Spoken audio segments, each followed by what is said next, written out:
Hello, everybody, and welcome to this SANS at Mike. I'm Micah Hoffman, and I'm very happy to be here and share some fun OSINT things with you today. We have about an hour here, so let's get started. First off, a little bit about me. I am a SANS principal instructor right now. I am also the author of the SANS Sec 487 Open Source Intelligence Gathering and Analysis class. I also am one of the lead instructors that teaches that class. In addition to that, I do open source intelligence consulting under my Spotlight InfoSec business. If that's not enough, I also run the OSINT Curious a nonprofit out there, and you might have heard of us. You'll hear more about it later on in the talk. I've been in cybersecurity for a long time, and I've been in open source intelligence for about 6, 7, 8 years now.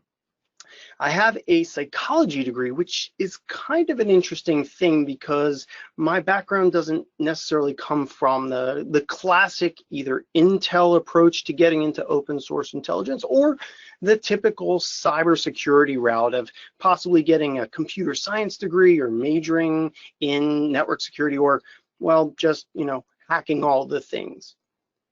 On social media, you can hit me up on WebBreacher, and I'm on many, many platforms.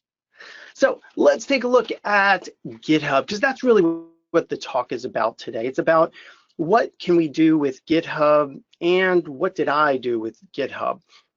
The idea with GitHub is that we can share a bunch of information. Users have accounts over there. Because there's accounts for open source intelligence, we're always interested in the classic types of things. We have what companies people are associated with, what type of information they're sharing in their repositories. We have information about the emails, bios, avatars, profile pictures, and connections too. Who's associated with whom, and all of those types of things. Also, because it's a more open platform where anybody can register for accounts, GitHub can also possibly have, and as you'll see later, definitely has, bots or spammy accounts on there. And all of these things are interesting. What many of you might be looking at GitHub for, or might have heard of looking at GitHub for, is the things that people are sharing in their repositories. Like, hey, is there an API key to Amazon Web Services in somebody's code that they've published to GitHub? Or are there sensitive documents or code that's out there that you can review to find some security flaws? For this presentation, we're going to be talking about the things on the left-hand side, people, accounts, and spam, and not so much what's in the actual repositories that are hosted on GitHub. Now, I've done several other talks, and if you've looked at any of the things that out there, you might have already heard that you have to get into APIs. If you're in open source intelligence, use the APIs. They're a fast way of gathering a whole bunch of information really quickly from different platforms. But maybe you've never actually tried to access APIs, or you don't know what the heck an API is anyway. No worries, we're going to walk you through some steps here today so that you understand why you need to use it and how you can use it, at least within the GitHub platform. On other platforms, how you access the API, it varies. Now, the neat thing about most APIs that I've seen is that they give you, the person that's interacting with the API, more access to things that they contain inside of their systems than if you would go and visit the website version of the site. I've done previous talks about this. I've shown how you can look at 2 different records, and in the API, more information is disclosed. But there's other benefits of using the API. The first of which is that, well, we don't have to go rogue and scrape the website content. We can just sometimes register for an account, make automated requests to and from to that website in a programmatic fashion, maybe using a script or a program, and the website will give us the data as long as we ask for it correctly. So we don't have to, scrape the page and then try to adjust our scraping techniques when the page format changes, or and possibly get blocked by the site because they don't want scripts and other things scraping the page instead of using the API. Some APIs do require that you set up an account on the website in order to interact with it, and some are unauthenticated. One of the things that trips up some people is the format that the data comes back from the websites. It doesn't look like a regular web page, and because of that, when there's a lot of it, it can get really ugly to look at. But throughout the actual talk here, we're going to be looking at some JSON or JavaScript object notation, which is the main way, the main format that information comes back from APIs nowadays. JSON is not scary once you properly format it so that humans can read it. In fact, it's very easy to read. It's almost it is hierarchical in how it's laid out. And as I mentioned, APIs can be really, really fast when you're gathering tons of data. Now, just to hammer home this point, on the left-hand side, we have the opencorporates website, and I've gone to the Singapore Airlines entry. For those of you that don't know, opencorporates.com is a great website for researching businesses that are around the world. Here, I've looked up Singapore Airlines, and we can see information like the company number, when it was incorporated, and in fact, on the right-hand side, at this web address, I pulled up the same information. We can see that here, this number relates to the company number. Here we have the date of incorporation, and we can see that there's matches there. But what you also see is what's in that red box at the bottom. That red box shows that there's extra information that doesn't appear on the human readable portion of the opencorporates page. If you go to opencorporates.com, you pull up Singapore Air, you will not see in the page created, updated, and retrieved at dates. But just by visiting their API, which is unauthenticated and free, you don't even have to sign up for an account, you get that extra information. Is that information relevant? Is it something that you care about? Maybe, maybe not. It depends, and each platform has different data that it houses in its databases. Now, getting back to the APIs, this is just one way that you can visit with your web browser with those two URLs. You can visit with your web browser and see that there's a difference. Now for this, for interacting with GitHub, I used a Python script, and I'll show you how I did that. And the reason is that there's a ton of data out there on GitHub. There's millions and millions of records.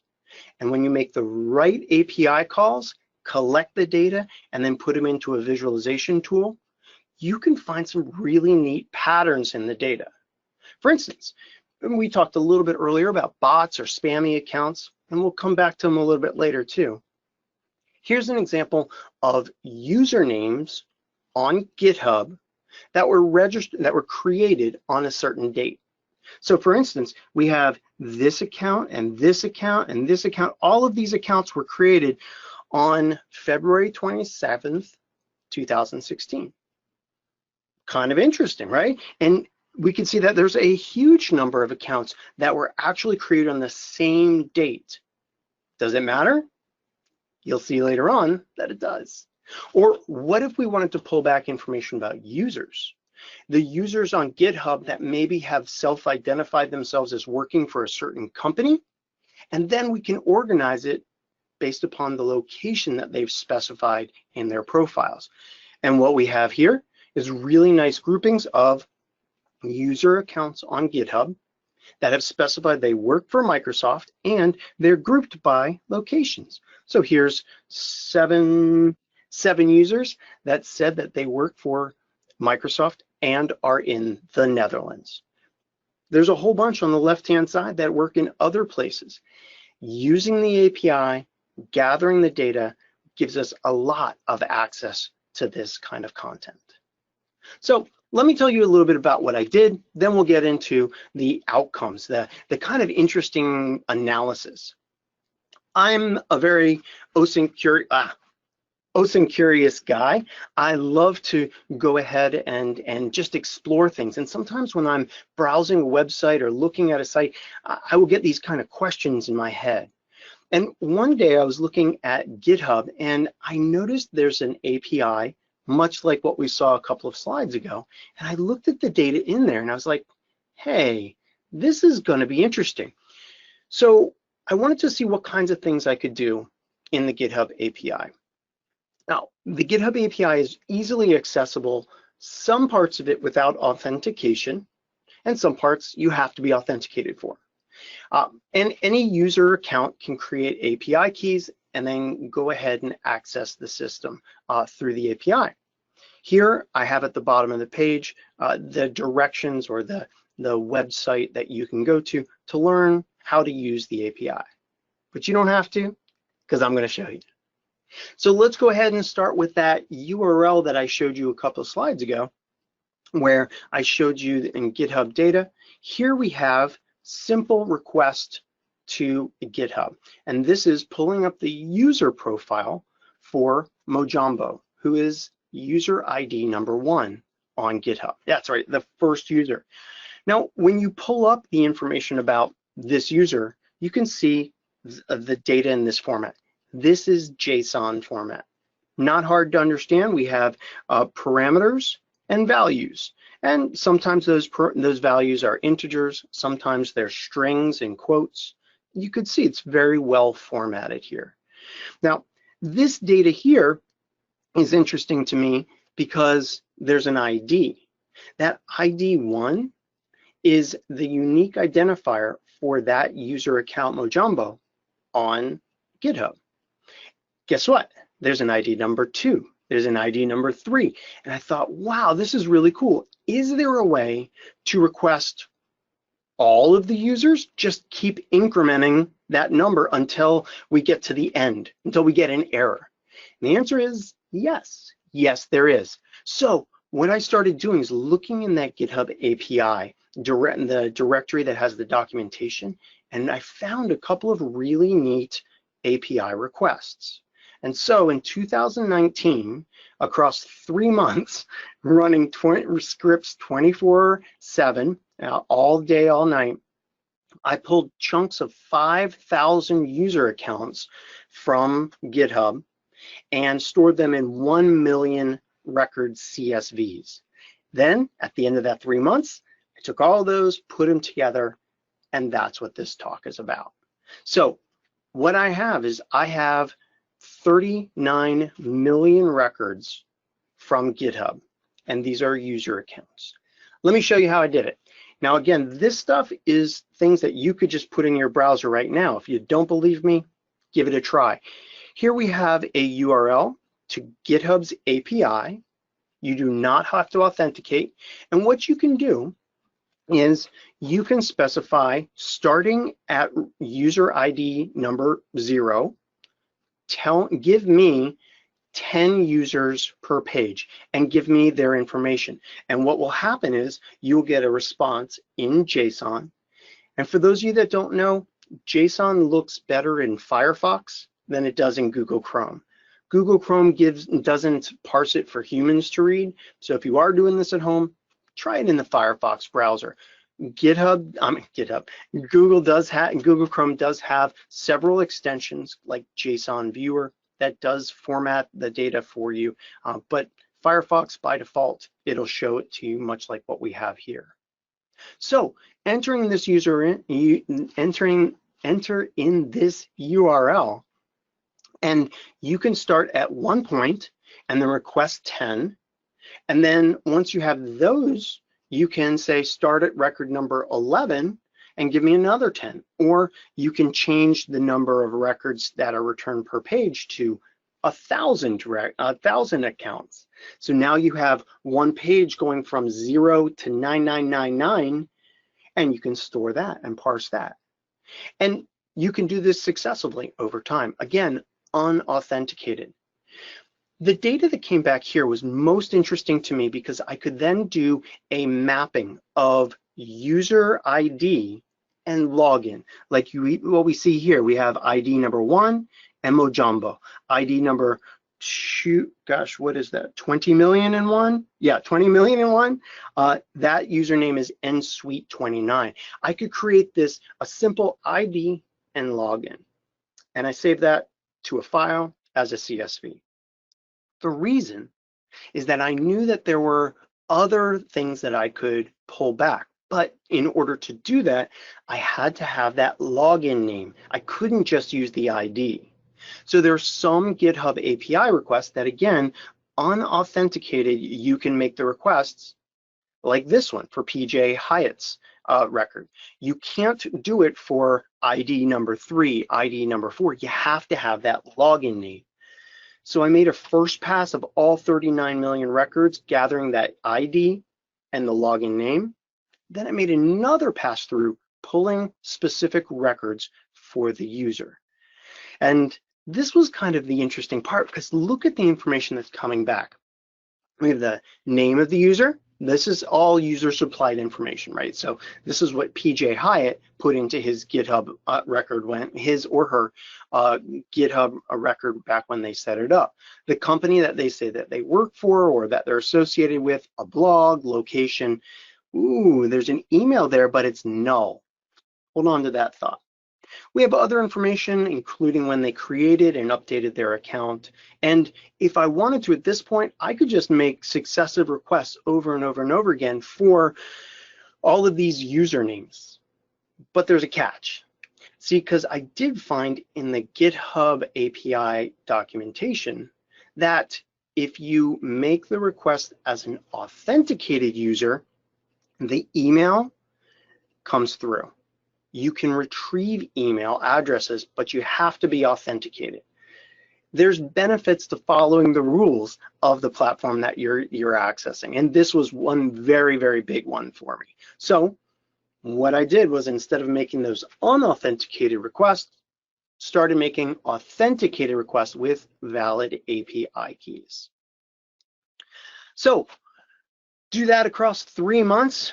Compile it, do a whole bunch of other things, normalize the data, remove the duplicates, and I got about 39 million records, which was really neat. And it presented me with a very big challenge too, because I've never analyzed something that's 39 million records big. And that was one of the reasons why I wanted to do this, to try out some of these large-scale data analysis techniques. But let's take a look at the data that came back. And again, this is after I've pulled all of the different profiles. Here's what we have. Across line number 1 there, we have the headers for each of the different columns. And then we have a comma separated list of values for each of the different columns. So here we've already seen ID number 1 is Mojambo. We have a type. That type could either be organization, business, or user. We have a site admin, which I'm not going to go into more detail on, but that tells you if they're an administrator of GitHub. Yeah, that's kind of an interesting column, wouldn't you say? Then we have the name of the person that they've entered into their GitHub profile, what company they work for, if there is any, a blog URL, location, email address, if they've provided one, and then we have 2 UTC timestamps, one for created at, one for updated at, and that's where the number 2 is. Now, this data is really interesting to us, but as many of you that have done data analysis know, it wasn't very normalized. People could enter whatever they wanted. Here we see that somebody put that there from San Francisco, another person put that there from, they're in the Northwest. The Northwest of what? I don't know. And that's one of the big problems that, well, we have when we do it data analysis. You also have people like where this number 3 is that put emojis in their profiles. And that also can be very useful or very annoying when you're trying to do text-based analysis. But this information can then be analyzed, and that's where I ran into problems. Because while I do understand OSINT, and while I am comfortable with Python, and I do cybery things, I have never dealt with 39 million records and the type of analysis that I needed to do. So I had to find a platform. And I reached out to a bunch of my colleagues, and I heard things like use Splunk, use big data. And I tried each of these different platforms, and what I eventually found was that I could use the existing Python knowledge, that Python programming knowledge that I had, and use something called pandas and matplotlib. Because pandas allows me to take information from essentially a database and use Python types of commands to analyze it, and it puts it into these data frames. And a data frame, it looks like a spreadsheet, and I can understand spreadsheets. But it was hard for me. I'll be very honest. I picked those three analysis pieces of software, combined it with some other information like a database, and with a lot of help from Chalmer Lowe, one of my longtime friends and awesome Python data analysis people. And Chalmer, myself, we started looking at the data.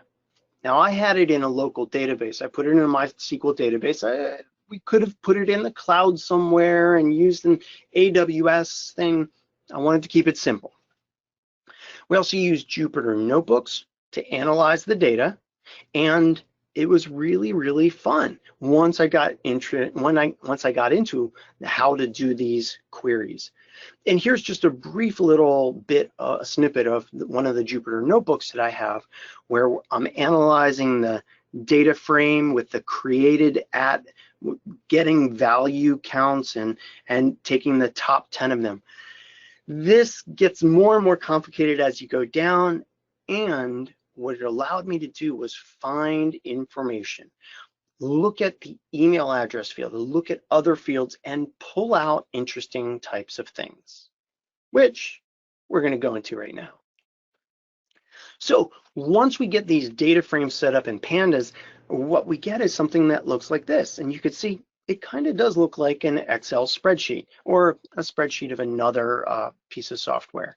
On the left-hand side, we have those IDs, which we saw earlier. We have the login name, and you can see it going across there. This looks pretty easy to actually view, right? We have blogs and locations. But what you also probably see is that we're starting to have some of those data normalization issues. For instance, here we have somebody that has identified themselves in Buffalo, NY, Buffalo, New York in the United States. But below them, we have somebody that has identified themselves in New York City. Well, that's New York City, NY, right? Or New York, NY. So what I had to do and what Chalmer had to do was kind of do some data analysis and data normalization. So we adjusted the format, we stripped off content, we made it easier to analyze. And when you do that, we get some really neat things. Again, this is prior to data normalization here, but let me blow this up. Here we have logins, names of people, and you can see some of the artifacts that just are anomalies in the data. This is probably Unicode characters that didn't convert between one of the different systems that I was gathering information on. But this information, just grabbing profile information, allows us to really think about what we could do with this. I mean, if you have all of these blogs, or you have all of these email addresses or bios, we could start looking across all 39 million records for accounts that have the same bio or the same email or that were created at the exact same second. And that's what we did. We started to think about how to analyze this data. Now, from an OSINT point of view, a lot of things that we're used to looking for is grabbing all of the email addresses, or who works at what company, or what locations are certain companies or certain people located at. Now, again, this is all user supplied data, so we kind of trust it, but we know that in the back of our mind, there's going to be some error here. We also can identify hate groups, people that might be disgruntled based upon their bios, based upon emails, based upon websites that they put in their blogs. We can look at spam or bot accounts. I have always looked on Twitter, and I've watched people like Conspirator Norteño and Bendo Brown, Ben Strick, and other people, and I've always been amazed when they're like, I got 50,000 of these Twitter accounts that are all tweeting out the exact same thing at the exact same second, and here I've made this beautiful graph showing how they're connected. And I've always wanted my own like set of data so that I can find my own bots. And I've done it. That's what this is, and we'll see that later on. We can also do some cybery things. We can look for places where people maybe have run attack tools against GitHub. We can look for automated scanners or people that have embedded malicious content like short URLs that lead to bad places or cross-site scripting and other things in their GitHub profiles because we have that data. We're just analyzing the content. Lastly, I always like to just see what interesting things are in these profiles or in the data that I collected. And I think you'll find there's some really neat stuff. So let's talk about this. Let's take a look at some of those basic normal OSINT things that we might do with this data. First thing, let's look at emails. Let's grab all the emails of people that have said that they live or work or are associated with the city of Berlin. Now you can see here that I've actually made this location field all lowercase. It really helps with strings-based analysis to have everything in lowercase. And I did do some other things to strip off, you know, if it said Berlin, comma, Germany, stripped off the Germany and just look for the location of a city. But here we have 8,461 rows had the word Berlin and had an email address. And we've got them here. Now, of course, you can see I've blurred them out to protect the innocent here. We also can look for companies that contain the string government. Now, this might be somebody that's a government contractor or somebody that works for a government. And what we see is just that. We have people from New Zealand that say that they're with the New Zealand government, okay? And they're in Wellington, which is over there, so that meshes. We can identify people and places and organizations. And if we take it to the next step on the right-hand side, we can identify email addresses with whatever strings we want. You want to look for .gov star in email addresses? We can do that. We've got 3,460 accounts that have identified themselves with a .gov star. So that's not just .gov US. As you can see here, we've got va.gov, nist.gov, .ohio.gov, but we also have other .govs for places like Zambia and other places as well. Now the data here is user supplied, and this is data where people haven't protected their email addresses. Okay, so if I'll show you at the end how to remove your email address so people can't pull this stuff. And for those accounts that are already secured, I don't have their email addresses. So there are probably more government email addresses that are out there in GitHub, but I don't have access to them or didn't have access to them last year. Got to do the ego search, right? Look for any login with the word Micah in it. And to my surprise, there's 1,800 other Micahs out there. Yes. You know, with an odd name, it's always nice to see that other people are thinking about you. So Micah Walter, good on you. Now, let's get into some of the plotting. Let's look at some of the analysis that we can do. And to do this, we're going to use something called value counts. Quite simply, it's just count up the number of times that something occurs in a field and then plot it. Here on the left-hand side, this is value count of created year. So within the account creation, pull out the year the account was created and then count it up. How many accounts were created in 2020 or 2017? Well, it turns out in the data set that I had, since I got it from the beginning part of 2019, most of the records were created in 2017 and 18. So if you created a new account in 2019 or 2020, I don't have your data, which is good. I mean, it's fine. Now, we can also do some analysis of like the day, the hour, the second that things were created in. Here on the right-hand side, you can see that created day has an interesting thing. Most of the accounts that I have in my repository or in my data set were created on the first day of the month. 1.6 million of the 39 million accounts were created on the 1st of January, 1st of February, 1st of March. Does it matter? Probably not, but it was interesting. Now, let's keep going with this value count thing because we can apply value counts to any data that we pull back. So remember how I told you I kind of normalized, and I say kind of normalized, essentially just pulled out the data in the location field and made it lowercase. Here we have some of the information that is put into value counts. And you could see that by far, there are way more accounts on GitHub in my data set that identify themselves as living or working or being from New York. I thought that odd because I would have pictured like some more tech focused area, Silicon Valley, San Francisco, Moscow, whatever. I didn't see that in my data set. And so I decided to look a little bit further. I said, okay, well, let's take a look at all of those accounts that have said that they are from New York. Let's see what companies they are from. It turns out that there are a huge number of accounts from a company named --click here --, and click link below to enter, or click link above to enter. These are interesting companies, as you can probably imagine. Here are some excellent examples of spammy accounts, or ones that are used for advertising, marketing, or other things aside from using GitHub as a repository.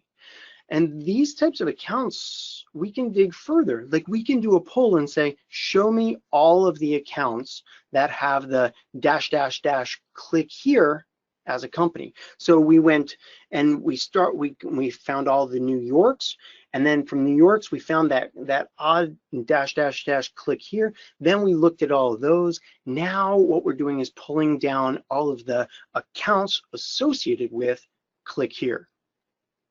And what you can see is it definitely is automated, or definitely are spammy types of accounts. And looking here, we can see in the blog entries, which is the URLs that would be placed in the bio. Those are all for the doiop.com site. Many of them are possibly linked to child sexual abuse material. We see some of the links there. And again, I don't need to tell you, please don't visit this site. This is not why it's on here. Please don't visit this site. But we also can look at the logins here. Now, for some of you, if you were to look at that, you would, well, for all of you, if you look at that, you can see that all we have is lowercase letters. We have some random number of letters between, I think it's 8 and 15 characters, and they're all lowercase English letters. That's a good telltale sign. So we could now look for blogs that have the words doiop.com in them and lowercase English characters in the login. And click here in the company, and we can identify bots. Nice. But we can also look at the times things were done. For instance, here at the created at, you could probably see all of these accounts were created on October 11th, 2012, and they were created several seconds apart. Some of them are like 30 seconds apart, some of them are a little bit more. But look at the updated at. Updated at, here we have 54, 54, 54, 55, 55. These were all updated within a second of each other, which would lend me to believe that maybe somebody's using API keys to update the profiles, maybe push out new URLs or other data in there, and they really are using them for type of spammy activity. We can take this one step further, and I've always wanted to do this with one of these big data sets, is use a visualizer. Now, in this case, I've used Maltego's case file, which allowed me to upload essentially a CSV of information and then show me connections. If you don't know how to do that, I'll give you a link at the end to some of the 10-minute tips that we have on OSINT Curious. And I've done a 10-minute tip that shows you how to take a CSV of data, put it into the free Maltego case file tool, and then create these types of diagrams, these types of graphs. For this, what we have is, remember that click above or click below or click here? These are those networks. So here at the very center, this orange dot right here, this orange dot, and this orange dot are those networks. And connected to them are accounts. And then the black dots, the black circle dots, those are URLs. So let's take a look at this one right here with the red box around it. And we'll blow it up so you can actually see it. Now, this one's not the dash, dash, dash, click here. This is the click link below companies. And what we can see is, here's the company right in the center. And then around that are thousands of user accounts that all are associated with this company. All right, we kind of get that. You can see that inside of this block, there's 1,600 user accounts that all point to this company, all have this company as their company name. And all 1,600 of these accounts also are connected to this specific URL. Same thing over here, 56 are connected to this company, and they're also connected to this specific URL. So now we can actually see better how these clustering, well, we can see with this clustering of user accounts that many of the accounts are not only connected to the same company, but they're connected to the same URLs in their bios. This was kind of interesting. This was really interesting. And what I went on to do is do more of these value counts. It's like, well, what's the most popular or most frequently used email address in the data set? And we can see here there's a whole bunch of them that have maybe 20 or 40 accounts associated with them. But there's one, that icostats@gmail.com, that has over 100 profiles associated with it. 100 GitHub accounts, over 100 GitHub accounts have that as their email. And I thought, well, let's pull it up. Let's see what we got. Now, this is what it shows up with, but columns number 1, 2, and 3 there all have the exact same data because, well, whoever's running this ICO stats at Gmail, all these profiles, they put the exact same thing in those fields. So let's strip those out, make this a little bit more concise. Now we can see some interesting stuff. We've got logins, we've got the names, locations, and sure enough, if you look at the updated at times, 2009, 12, 13, 14, 15, 16, these are absolutely being automated. The editing and updating of these accounts is absolutely being done in an automated fashion using some kind of tool, whether it's a marketing advertising tool or some kind of other tool, or just a homegrown script. These are absolutely related body spammy accounts. So I thought, well, should I report these to GitHub? Absolutely. I've identified some accounts. Let's check and see if these are alive. And realistically, checking if these accounts are alive is super easy.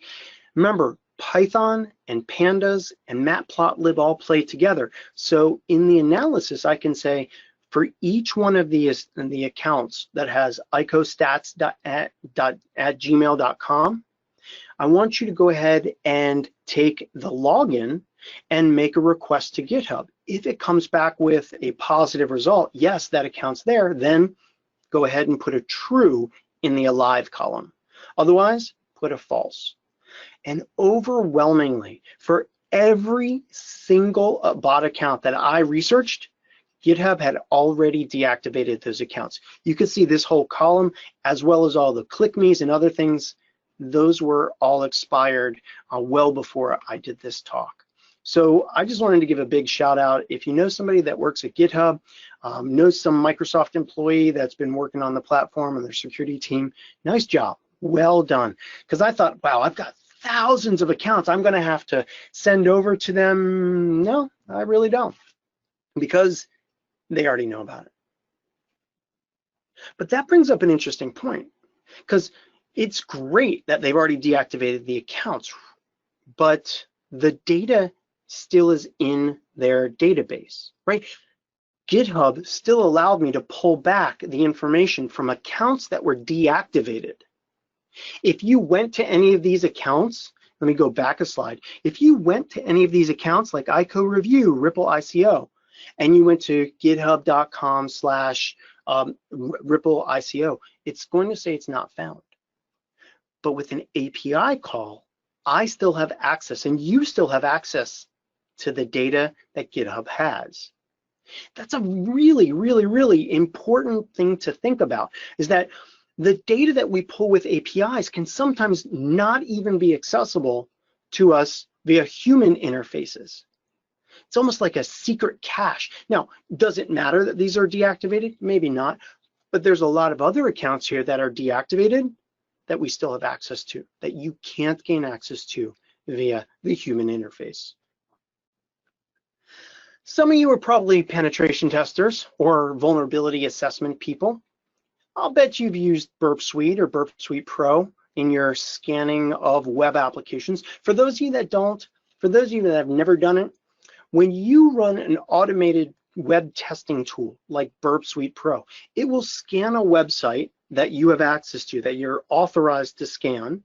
It will scan a website, then it will insert things in certain fields. For instance, if there's a first name field or just a name field, it'll put in Peter Winter. If there's a company field, it'll fill in Winter Consulting. You see where I'm going with this, right? Yeah, some people have run Burp Suite Pro on the github.com website, and it's created accounts that still persist. These accounts were deactivated when I tested them, when I actually did my work, but this is interesting. The Burp Suite Pro automated tool successfully created some accounts using this information. And you could see that some of the email addresses here are live emails, some of them are disposable emails or possibly fake ones as well. But here we can identify tool artifacts in the data. And well, let's go ahead and look for those people that like to put cross-site scripting or SQL injection into their profiles. I found you. And no, I didn't get cross-site scripted because the analysis tools that I use don't render JavaScript. And I sanitized things before putting it into the MySQL database. But yeah, I mean, here we have accounts on the left. These are the account names. And then we have things put into their bios, their email addresses, their company names. And you can see these are very classic types of cross-site scripting payloads, like the script alert true and all. That if you were pulling something out using an API call to the database, and you were just pushing that up to some web page without sanitizing, filtering, and validating it, then there might be cross-site scripting that happens when you display this information. So another aha moment, which is something we've been saying for 30 years, sanitize, filter, and validate all data, even if you pulled it out of an API. Now, when Chalmer and I were analyzing the data, and I have to give him a lot of the props, he was the one that did a huge amount of the time-based analysis. Here, what he did was he looked at that created at timestamp value, and he essentially ran a value count to find out by each second how many accounts were created at a specific second. And we found that here on the 2018, March 11th at 6 o'clock on the nose, 408 accounts were created. At that exact second, and I was like, wow.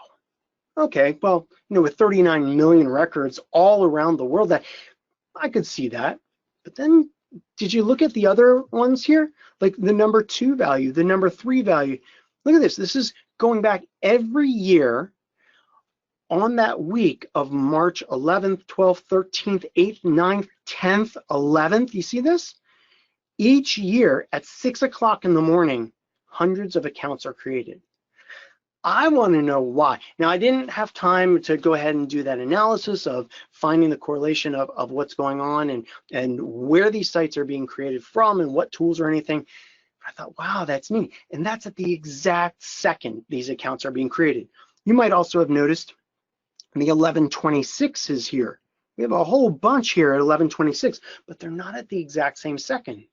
So then I thought, well, let's widen that gap. Let's look at by day. And sure enough, if we look by numbers of accounts created by day, we get a really nice distribution here. And then, whoa, we get a whole bunch here on the 2nd to the 3rd and the 1st to 2nd of September 2016. And we have the November date in there as well. And these accounts, and there are a huge number of accounts, overwhelming number of accounts, abnormally large number of accounts that were created on those dates. Interesting. And we could drill down on that. But I decided to switch to updated, because remember, we saw all those bots updating at the same, all those bot accounts updating at the same time. Sure enough, same type of thing. Here we have March 10th, March 11th, and other March dates that have a very large lead over the other accounts. And if we don't look at the exact second, but we look at accounts that were updated in a certain day, by far, the February 27th, 28th, and 29th have a huge number of accounts that were updated. I almost think that something happened on GitHub where they updated like hundreds of, well, they updated millions of accounts on those days. And you know, maybe there was some big event that happened in 2016 in February. I don't know, but it was interesting to me. And there's some anomalies out there too. Some, you didn't. There are some people that have stored private keys. Yeah, those keys that should never be shared. We share public keys with PKI, public key infrastructure, with cryptography. We like sharing public keys, but private keys are supposed to be private. It's in the name, private key.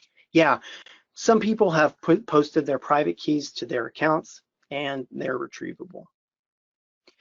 Does anybody know what this stuff is? This was amazing. I came across this, I'm like, wow, that's really weird. And you can see that Micah Blue here, that account has this, and that's how I discovered this. Was I was doing that ego search for Micah. I was like, what's this? And I started reading it aloud. ...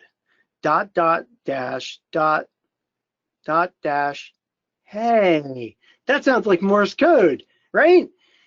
And then the other stuff there, I was like, hey, Chalmer, what's this? He goes, oh, that's something called BrainFuck. It's like, what?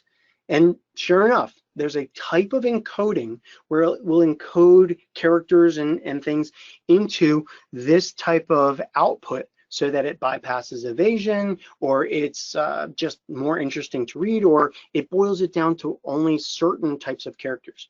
Some of you in the web pen testing world might be familiar with JSFuck, which is a tool that does this in JavaScript to bypass JavaScript filtering. So here I put each of these into a translator like Morse code. CyberChef translates Morse code, so I pasted that value in there, and we can see for the Morse code ones what the output is, and from the BrainFuck ones we can see what the output is too. And I thought these are little types of presents that people have left in their profiles for us to talk about during a talk. And here you go. All right, well, we're getting close to the end of the hour here. Let's take a look at some of the things that we could do to extend this. Now, the fun part about this talk is that I didn't do anything that cost money. The accounts on GitHub was free. Access to GitHub's API is free. The tools, Python, Pandas, Matplotlib, all free. Jupyter Lab, all free. You can do this too. And with the information that I've already gathered and shown in this presentation, you can replicate everything that I've done. Do it nicely. Don't abuse GitHub because they will block or ban your account. And you don't want that. Also, we could extend this data further, like analyze what these accounts are doing on GitHub, what's in their repositories, or think about doing things over time.